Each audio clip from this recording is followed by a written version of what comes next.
नमस्कार दोस्तों, एक बार फिर से आप सभी का स्वागत है DS4 न्यूज़ में। देखिए, एक बड़ी खबर आ रही है कि इंडिया पाकिस्तान के बीच जो तनावपूर्ण स्थिति देखने को मिली, अब कहीं ना कहीं उस पर विराम लग चुका है और इस पर कई सारे खबरें चल रही हैं। लेकिन सबसे बड़ा खबर इस बात को लेकर चलाई जा रही है कि जो काम देश की गोदी मीडिया ने किया वो बहुत सराहनीय काम किया। जितनी फेक खबरें चला सकती थी गोदी मीडिया ने सारी लिमिट क्रॉस कर दी। हालांकि सबसे बड़ी खबर अब ये आ रही है कि दो देशों के बीच में जो तनावपूर्ण स्थिति देखने को मिल रहा था अब उस पर विराम लग चुका है। शर्मा जी, सबसे पहला मेरा ये सवाल कि जो तनावपूर्ण स्थिति थी अब पूरी तरीके से उस पर विराम लग चुका है, सबसे पहले आप इसको कैसे देख पा रहे हैं? देखिए ये अच्छा है, ये तो चलिए जैसा भी हो जो भी हो अच्छा होता है। अल्टीमेटली जब कोई हमें छेड़े तो हमें उसका जवाब देना जरूरी होता है। लेकिन सीधी सी बात मैं कहूँगा, युद्ध किसी भी चीज़ का परिणाम नहीं होना चाहिए। युद्ध में तबाही ही होती है, हमारी भी होगी उसकी भी होगी, इसमें कोई दो राय नहीं है। लेकिन जब उन्होंने दी तो उन्होंने दुश्मनों को नापाक दुश्मनों का जवाब पूरा दिया और उसमें हम विजय रहे। इस मामले में कोई दो राय नहीं है। और अब दूसरी बात आती है मीडिया की। तो मीडिया में अभी एक खबर चल रही थी अभी जी लगातार बात हो रही थी मीडिया में, इस्लामाबाद पर कब्जा। अब मैं उनसे पूछूंगा भाई कहाँ है वो, अब क्या होगा उसका। एक मिनट मैं आपको दिखाता हूँ एक स्क्रीनशॉट। ये हमारे यहाँ का एक बहुत प्रमुख चैनल है जिसका नाम है छी न्यूज़। ये पाकिस्तान की राजधानी इस्लामाबाद पर कब्जा। अब इस कब्जे का क्या होगा? ये ऐसी फेक न्यूज़ फैलाई गई हैं। मनोबल बढ़ाना अलग चीज़ है। जब भी कोई युद्ध में जाता है सेनापति मनोबल बढ़ाता है, सेना मनोबल बढ़ाती है। सेना का मनोबल हम बढ़ा रहे हैं, सब लोगों ने सेना का मनोबल बढ़ाया है। लेकिन ये झूठी चीज़ें फैलाना गलत होता है ना। अब इसके हिसाब से तो इस्लामाबाद पे कब्जा हो चुका था, अब वो कब्जा छोड़ा जाएगा, वापिस करा जाएगा, या युद्धबंदी पकड़े गए उनको छोड़ा जाएगा। क्या होगा अब इसका परिणति? कुछ नहीं होगी ना। अपनी TRP कमाने के लिए, अपने 4 पैसे कमाने के लिए झूठी खबरों के साथ इन्होंने समझौता करा। और उसके बाद इन्होंने एक चैनल वाली ने तो अपने जिस चैनल ने खबर फैलाई थी, आज तक चैनल ने, उसमें एक दूसरी एंकर ने आके माफ़ी भी मांग ली कि जी अति उत्साह में कुछ गलत खबरें प्रसारित हो गई हैं। लेकिन भाई ये गलत खबरें जो है बहुत ज़्यादा नामाकुल असर भी डालती हैं। इन चीज़ों का ध्यान रखना चाहिए।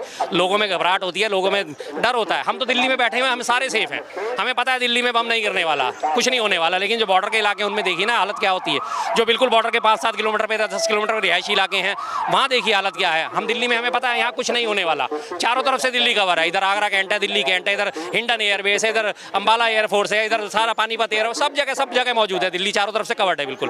तो इसलिए लेकिन बाकी लोगों का भी सोचना चाहिए ना। और आज वो इस गोदी मीडिया ने बिल्कुल ये साबित कर दिया कि गोदीनामा पढ़ने के लिए, जिसके लिए कुख्यात हुई थी पिछले अभी 1-2 महीने पहले रेटिंग जारी हुई थी, जिसमें गोदी मीडिया को फेक न्यूज़ फैलाने में, फेक नैरेटिव फैलाने में, झूठी खबरें प्रसारित करने में विश्व में नंबर 1 का तमगा मिला था। वो तमगा इसने बरकरार रखा है। राजनीति पर करते करते, फेक न्यूज़ चलाते एक ऐसी स्थिति, इतना गंभीर मसला, तनावपूर्ण स्थिति, ऐसे में देश की जनता सोच रही है कि भैया कुछ खबर सुनने को मिले, सच्चाई सामने आए। और ऐसे हालात में भी इस तरह की खबरें, बिल्कुल ये गोदीनामा जो है सबसे ज़्यादा, इसीलिए गोदी मीडिया इसको कहा जाता है बार बार। ठीक है जी, आप अपने लोगों का हौसला बढ़ाइए, हम स्वीकार करते हैं। हमेशा हर जगह कहीं भी कोई भी युद्ध होता है या झड़पें होती हैं, उसमें जो वहाँ का मीडिया होता है वो हमेशा ही दिखाया जाता है कि दुश्मन देश के हमने 250 लोग मार दिए। लेकिन नीचे आता है कि 25 लोग हमारे भी हताहत हुए। खबरें इसी किस्म से प्रचारित करी जाती है ताकि हमारा मनोबल ना टूटे। ये सिस्टम है, एक बड़ा पुराना सिस्टम है। लेकिन उसको इतना अति उत्साह में जाके दुनिया भर की खबरें फैला देना, 9 शहर पाकिस्तान से खत्म हो गए, ऐसा हो गया वैसा हो गया, ये तो भाई झूठ फैलाना गलत चीज़ है। मैंने इसलिए पहले भी आह्वान करा था कि जिस लोगों को भी इस बारे में जानकारी चाहिए, रोज़ शाम को 5:30 बजे हमारी कर्नल सोफिया सिंह और साथ में व्योमिका से कर्नल सोफिया कुरैशी और व्योमिका सिंह प्रेस कॉन्फ्रेंस करती हैं। वो पूरी आपको अपडेट देंगी कि क्या अब तक हमने एक्शन लिया है, क्या हमने एक्शन लेना चाहिए था और क्या हम आगे की तैयारी कर रहे हैं। उनकी बातों पर यकीन करिए और निश्चिंत होकर बैठिए। सेना समर्थ है, सेना ने हमारा सामर्थ्य पूरा दिखा दिया। 4 दिन के अंदर, 5 दिन के अंदर उसको घुटनों पे ला दिया। आज वो दुनिया भर में भीख का कटोरा मांगता घूम रहा है, बचाओ बचाओ बचाओ बचाओ की गुहार लगाता हुआ घूमा है, जिसकी वजह से आपने बताया कि सीज फायर हो गया है।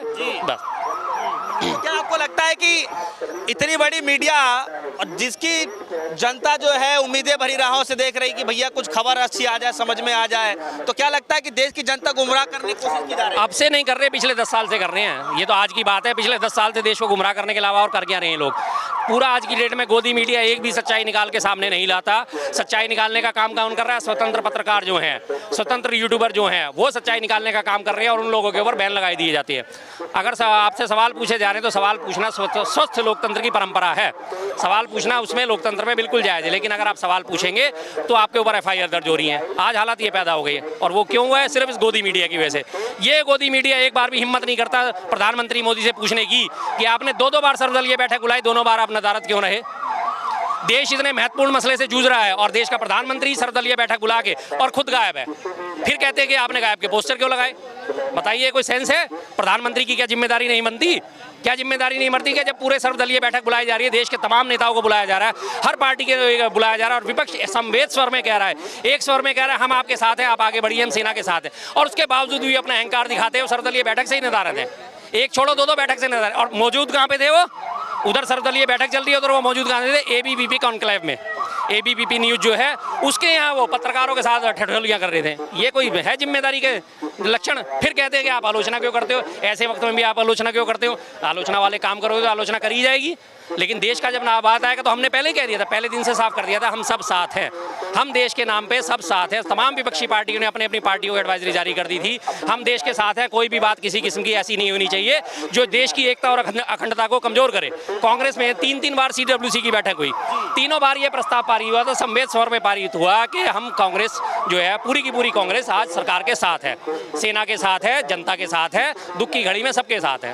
लेकिन बस इनका फिर वही रवैया, ये आज भी आपदा में अवसर ढूंढ रहे हैं। राजनीतिक गिद्ध हैं ये लोग, सच में ये गिद्ध हैं लोग। इनके गिद्धों को सिर्फ मांस नोचने के अलावा और कुछ नहीं आता, कुछ नहीं आता इन्हें मांस नोचने के अलावा। बड़ी मीडिया के जो सनसनीखेज वाले जो हेडलाइंस होते हैं उस पर आपको कितना भरोसा है? बिल्कुल भी नहीं है। मैंने तो सर पिछले कोविड के टाइम से ही अपने घर से केबल कनेक्शन ही कटवा रखा है, मैं किसी भी न्यूज़ चैनल को देखता ही नहीं। मुझे पता है इन्होंने सिर्फ अनर्गल प्रलाप करना है, झूठ परोसना है, अफवाहें फैलानी है, कुछ नहीं। इसके अलावा इनका कोई क्रेडिबिलिटी है ही नहीं। इस मीडिया पे तो मैं बिल्कुल अब भरोसा करता ही नहीं। कोई भी ऐसा चैनल नहीं है कि जिस पे भरोसा करा जा सके। हर एक टीआरपी, अरे पैसों की इतनी भूख है भाई, कटोरा लेके आ जाओ, भीख मांग लो, हम दे देंगे। एक अपना QR कोड जारी कर दो, हम आपको डोनेशन दे देंगे, 2 रुपये, 4 रुपये, 5 रुपये, 10 रुपये, जितनी आपको चाहिए, जितनी आपकी हैसियत हो। पर कम से कम देश की सुरक्षा के मसले पर तो आप ऐसी हरकतें मत करो, देश के आत्मसम्मान के साथ तो आप ऐसी हरकतें मत करो। आज पूरे विश्व में हमारी थू-थू हो रही है, पूरे विश्व में इस मामले में गोदी मीडिया ने थू-थू करवा दी है।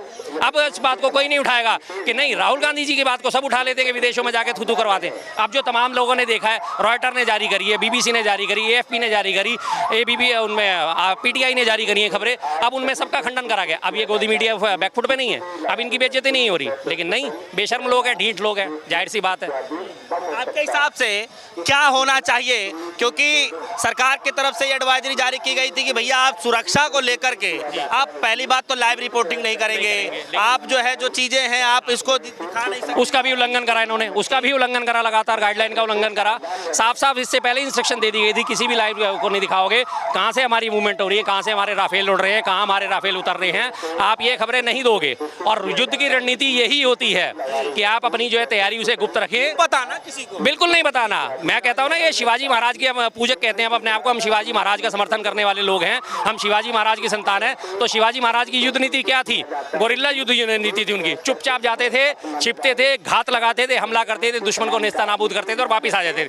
हवा तक नहीं लगने देते थे कि हम तुम्हारे ऊपर हमला करने आ रहे हैं। और वही रणनीति हमेशा कारगर होती है, वही रणनीति हमेशा कामयाब होती है, जिसे गोरिल्ला युद्ध भी कहा जाता है। लेकिन इन लोगों ने तो पहले से पहले सारे टेलीकास्ट कर दिए। आज वो गंगा एक्सप्रेसवे से हमारा राफेल उड़ रहा है, आज वो टच एंड गो करके गया, आज हमने ये वाली तोपें तान दी, आज हमने वो वाली तोपें तान दी। भाई ये चीजें बताने की नहीं होती हैं। तैयारी दुश्मन को नहीं दिखानी चाहिए। दुश्मन के सामने आप जैसे हो वैसा रहो और उसके बाद उसे अचानक से नेस्तो नाबूद करो और अपनी विजय करो, ये तरीका होता है। अच्छा शर्मा जी, जो पूछा गया था कि जा करके बता देना और अपना नाम बताओ, बहुत सारी चीजें हुआ, और जिस तरीके से लेफ्टिनेंट और कह लीजिए कर्नल और जो विंग कमांडर वेमिका सिंह, अब उसको लेकर अब क्या कहेंगे जिस तरीके से उन्होंने जवाब दिया? देखिए जी, इस मामले में मैं राजनीतिकों को तो बिल्कुल परे रखता हूँ।